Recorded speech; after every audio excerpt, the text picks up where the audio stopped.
अब जो online classes में आप बच्चों सभी का स्वागत है। तो कल हमने पढ़ा था प्रकाश के अपवर्तन पर आधारित प्रमुख घटनाएं। तो उससे आगे नंबर 2 में पढ़ते हैं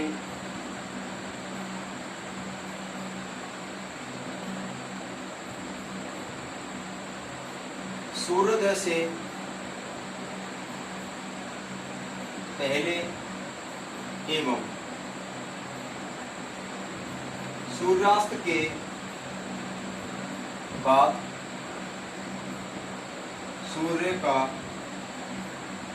दिखाई देना।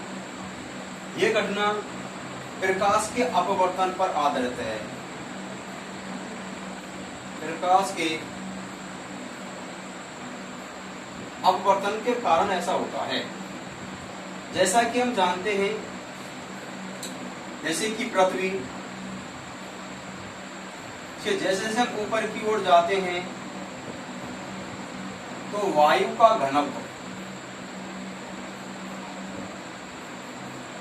घनत्व कम होता जाता है। जब सूर्य से प्रकाश की किरणें पृथ्वी की ओर आती हैं तो वह कम घनत्व से अधिक घनत्व अर्थात सघन की ओर गति करती हैं। तो प्रकाश की किरणें अपने मूल मार्ग से विचलित हो जाती हैं। इसी के कारण प्रकाश के अपवर्तन की घटना होती है और सूर्य उदय से पहले और सूर्यास्त के बाद हमें सूर्य दिखाई देता है।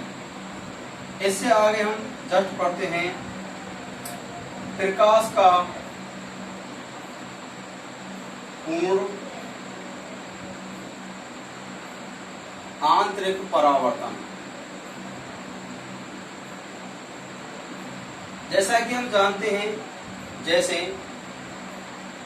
ये सघन माध्यम अर्थात जल है, सघन माध्यम है।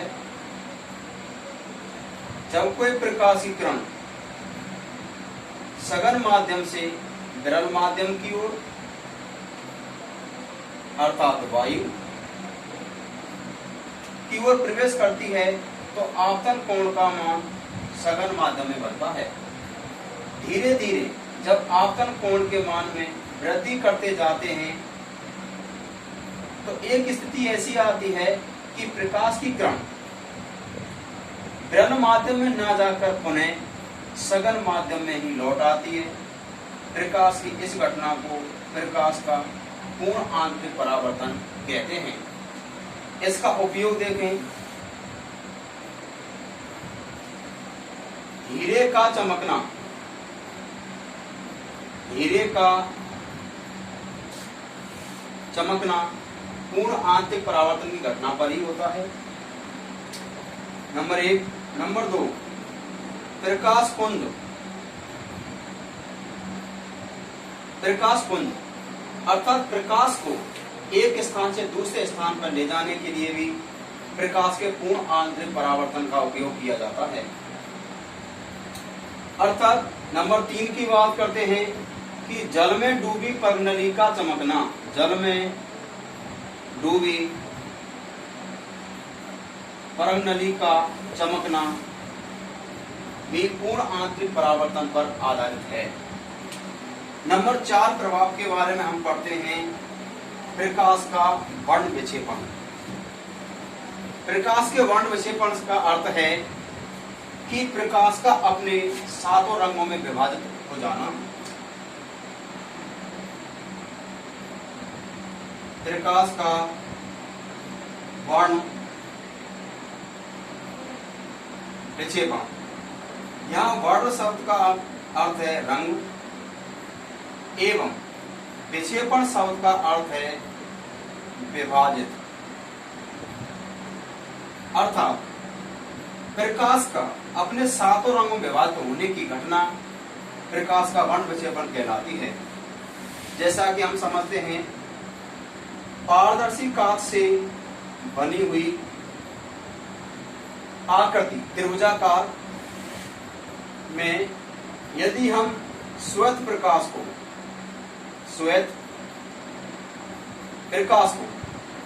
इस प्रिज्म होकर गुजारते हैं तो वह स्वतः प्रकाश की किरण अपने 7 रंगों में विभाजित हो जाती है। यदि इन 7 रंगों को किसी दीवार पर या पर्दे पर प्राप्त करते हैं तो इसे स्पेक्ट्रम कहते हैं। इसे स्पेक्ट्रम कहा जाता है। इस स्पेक्ट्रम में रंगों का क्रम एक सूत्र से हम याद रख सकते हैं, जिसे वेवफॉर्म कहते हैं। यहां पर नीचे से V, Y और R, अर्थात कहने का अर्थ यह है नीचे से ऊपर की ओर रंगों का क्रम। V से वॉयलेट, I से इंडिगो, B से ब्लू, G से ग्रीन, Y से येलो, O से ऑरेंज, R से रेड होता है। अर्थात रेड अर्थात लाल रंग का वर्ण विक्षेपण में तरंग दैर्घ्य का मान सबसे अधिक होता है, जबकि वॉयलेट के लिए तरंग दैर्घ्य का मान सबसे कम होता है। यह घटना भी प्रकाश के अपवर्तन पर आधारित है। इससे आगे हम पढ़ते हैं नंबर 5। नंबर 5 में देखते हैं जल से भरे बीकर में रखा सिक्का ऊपर उठा हुआ दिखाई देता है। ये घटना भी प्रकाश के अपवर्तन पर आधारित है।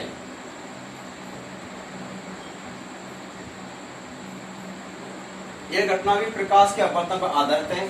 जैसा कि हम इसे समझते हैं, माना कि यह एक कांच का बना हुआ बीकर है जिसे जल से भरा गया है। इसमें हमने O स्थिति पर एक सिक्का रख दिया। अब सिक्के से प्रकाश की किरणें अर्थात सघन माध्यम से विरल माध्यम की ओर प्रवेश करती हैं तो अभिलंब से दूर हटती हैं, जिसके कारण प्रकाश के अपवर्तन की घटना होती है और सिक्का हमें अपनी वास्तविक स्थिति पर दिखाई ना दे के ऊपर की ओर आभासी स्थिति में उठा हुआ प्रतीत होता है। यह घटना भी प्रकाश के अपवर्तन पर आधारित है। इसी प्रकार से जल में नंबर 6 पर पढ़ते हैं। जल में रखी छड़ का मुड़ी हुई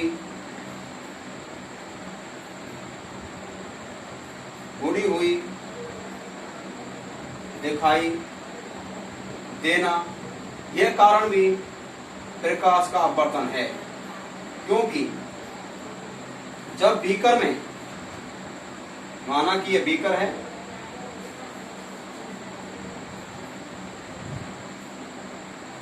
जल से भरा हुआ है, इसमें कोई छड़ रखी है,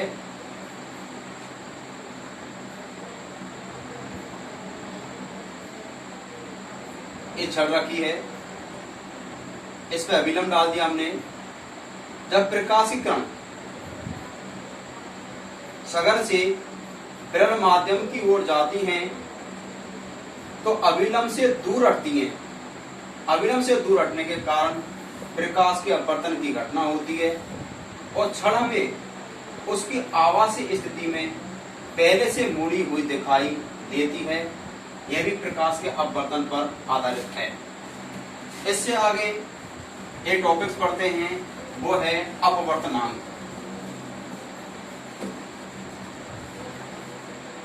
अपवर्तनांक अलग से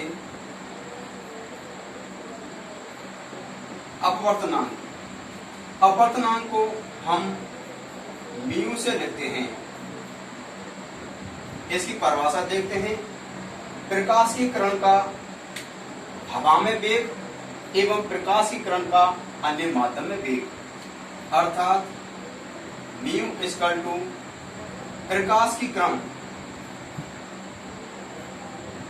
प्रकाश का हवा में वेग बटे प्रकाश का माध्यम में वेग के अनुपात को अपवर्तनांक कहा जाता है।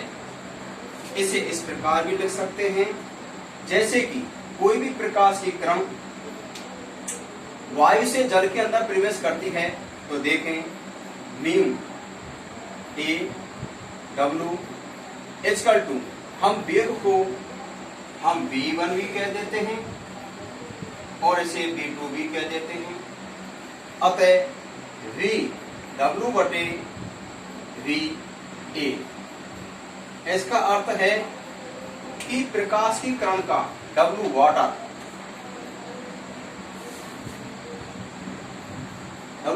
अर्थात प्रकाश की किरण का पानी में वेग बटे प्रकाश की किरण का a अर्थात एयर वायु में वेग के अनुपात को अपवर्तनांक कहा जाता है।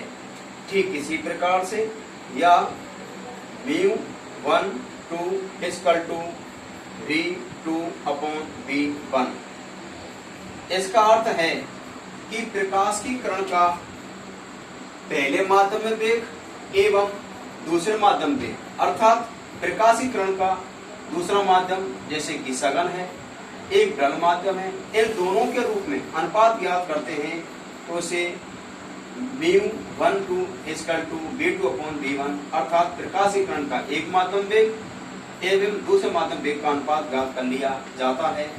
या म्यू ए जी अर्थात we ji upon V A. We जी होता है ग्लास एज अर्थात कांच और ए इक्वल टू होता है एयर अर्थात वायु। कहने का अर्थ यह हुआ कि प्रकाशीकरण का कांच में वेग एवं प्रकाशीकरण का हवा में वेग का अनुपात हम ज्ञात कर सकते हैं इस अपवर्तनांक के माध्यम से। आगे हम बात करते हैं कि विभिन्न प्रकार की वस्तुओं के अपवर्तनांक मान देख लेते हैं। जैसे कि हम बात करते हैं अपवर्तनांक मान, जैसे हम देखते हैं कि वायु का अपवर्तनांक का मान 1.0003 होता है। जल का अपवर्तनांक 1.33 होता है। जैसे कि हम बात करते हैं हीरा का अपवर्तनांक 2.42 ये सर्वाधिक होता है, जबकि इनके मान ये निकाले जाते हैं। कुछ अन्य के होते हैं टेबल के आधार से। अपवर्तनांक के बारे में बात करते हैं। अपवर्तनांक मात्रकहीन राशि है। अपवर्तनांक मात्रकहीन राशि है, इसका कोई मात्रक नहीं होता है। तो आज वक्त तो हम इतना ही पढ़ते हैं, इससे आगे पढ़ेंगे नेक्स्ट। बस इतना ही। जैसा कि हमने इसके बारे में पढ़ लिया, इसको बच्चे रिपीट करें और कल हम इसके बारे में बात करते हैं। समझ में नहीं आता तो दोबारा पूछ सकते हैं। आज यही स्टॉप देते हैं। थैंक्स।